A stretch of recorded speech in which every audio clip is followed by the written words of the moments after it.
Olá, meus amigos e minhas amigas, queridos colegas. Eu estava um pouco afastado, mas agora voltei e voltei com tudo. Vamos lá. A sua CNH bloqueou. O que fazer? Tem jeito? Mesmo que por multas na provisória, tem jeito? Você tomou uma multa do bafômetro, ela ficou vai ficar suspensa por 1 ano. O que fazer? Olha, eu gostaria de te dizer que tudo no direito existe jeito, existe possibilidade, tanto de derrota quanto de vitória.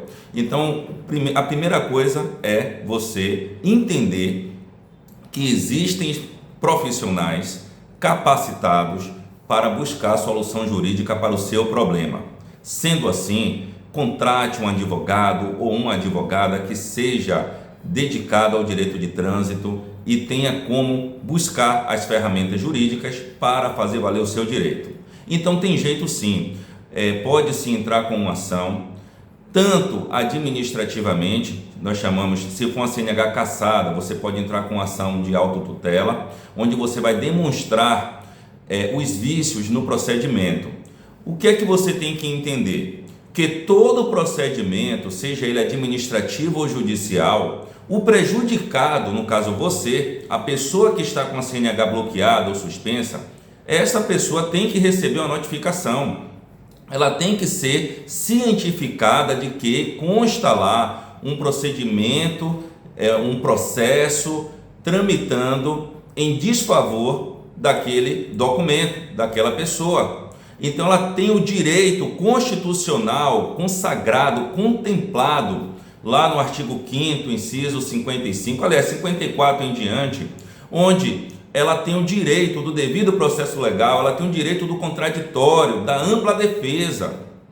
Então ninguém pode responder um processo, ser prejudicado, ser condenado sem o devido processo legal. Ou seja, se você não recebeu a notificação ou recebeu essa notificação tardiamente, depois do prazo de defesa, ou mesmo se você não se encaixa ali no que está escrito naquela notificação, exemplo, o órgão manda a notificação dizendo que você vai ter a sua CNH suspensa por 12 meses em decorrência de uma infração do bafômetro, da lei seca, artigo 165A, só que você nunca tomou essa multa. Você nunca tomou essa multa ou chegou lá uma notificação dizendo que você vai ter a sua CNH suspensa por 8 meses porque você foi flagrado conduzindo motocicleta sem capacete. Só que você não estava conduzindo o veículo sem capacete. Alguém lá, o agente de trânsito, errou a placa. Ou seja, não foi você. Você não se encaixa ali naquela eu vou dizer acusação, ou seja, naquela infração que estão imputando contra a sua pessoa. Então você vai contratar um profissional e esse profissional vai demonstrar através de uma defesa técnica, com súmula, jurisprudência, doutrina, letra de lei, todos os seus direitos. Mas caso você queira fazer a defesa, se atente a uma coisa: aquela guia lá que o órgão disponibiliza para você apresentar a defesa, Detran, Transalvador, CTTU, SMTT, seja lá qual for o órgão, PRF, DENIT, DER, qual seja o órgão, tem poucas linhas, tem de 7 a 20 linhas dependendo do órgão. O Detran de São Paulo tem 20 linhas, mas a maioria tem menos de 20 linhas. Então ali é muito pouco, muito raso para você apresentar uma boa defesa. Eu aconselho, já que você quer fazer, você pegue uma folha em anexo e grampeie ali naquele documento para protocolar no órgão. E você vai colocar todos os pontos, mas o ponto principal você foi notificado dentro do prazo, aquela conduta foi você quem cometeu, ainda assim, você foi notificado dentro do prazo e cometeu aquela conduta, você tem direito de defesa. Então, você pode apresentar uma defesa explicando que aquela infração que você supostamente cometeu foi por uma boa causa. Olha, eu gosto de dar exemplos, e aí lembre-se do 121 lá do Código Penal, aquele homicídio, né?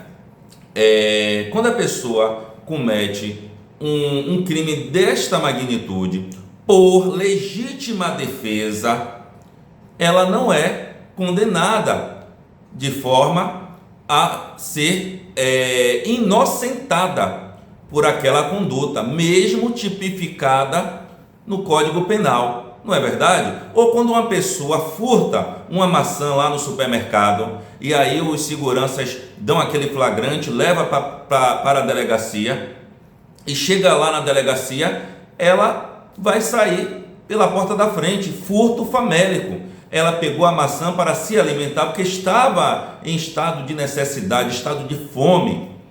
Então aquela maçã, dentro de todo o patrimônio do supermercado, que é muito diferente de pegar uma picanha, um vinho, um queijo de cuia, aquela maçã não representa nada para aquele supermercado. É um furto insignificante pela causa do próprio furto, que é o furto famélico. Então, vamos trazer agora para nós.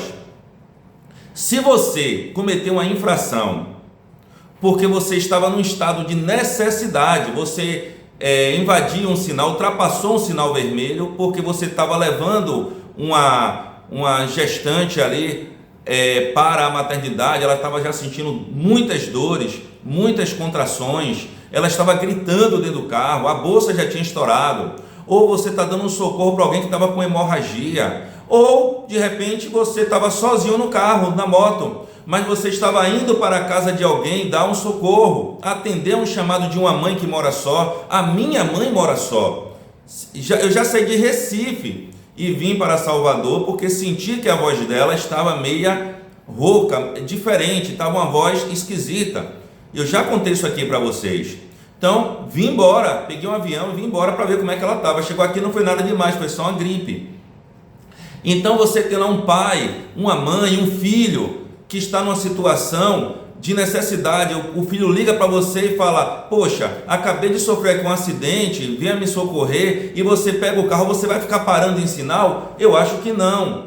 Claro, dentro de um risco razoável, você vai ultrapassar, mesmo sabendo que vai ser multado. Quem que não faria uma coisa assim? O próprio julgador faria. Então, essas infrações, elas podem ser reconsideradas. E se o fato gerador foi uma infração reconsiderada, cancelada, arquivada, aquela punição em face da sua CNH também, ela deve cair por terra.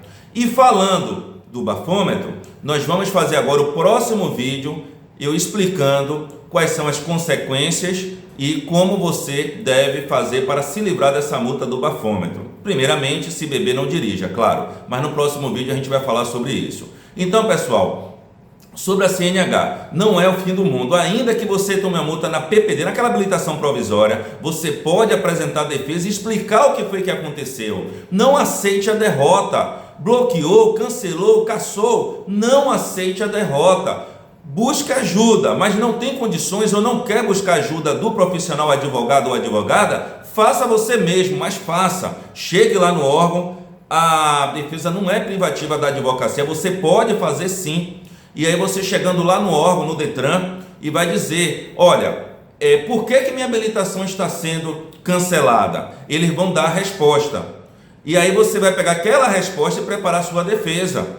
De repente, você nem cometeu aquela infração, você está pensando que foi infração do dia 10 e na verdade foi uma infração que não foi nem você que cometeu. Tem lá o vídeo de uma moto igual a sua e o cara errou a placa na hora lá, uma foto, o sistema eletrônico errou o O pelo 0, né? Era tipo, sei lá, vou chutar aqui, ABC 10 20, ele botou lá ABC 1O20, de repente, não sei, mas de repente não foi nem você que cometeu aquela infração, você estava inocente, você está inocente, então tem jeito sim, não aceite a derrota. Tanto o pessoal claro, não todos, mas a maioria, pessoal de autoescola, quanto o pessoal de Detran, parece que torce para a pessoa perder a CNH, não todos, conheço alguns que são top, eu presto até serviço para alguns. Então, na condição de advogado, eu devo te orientar que tem jeito sim. Qualquer coisa, tendo dúvida, procure um especialista, porque você pode ter a sua carteira de habilitação devolvida pelo órgão de trânsito sem que você cometa nenhuma fraude. Aliás, em um vídeo eu vou falar aqui sobre fraudes, as consequências de uma fraude cometida contra o órgão de trânsito. Corra disso, que isso pode te causar um dano muito grande e o problema crescer e se tornar uma coisa insuportável.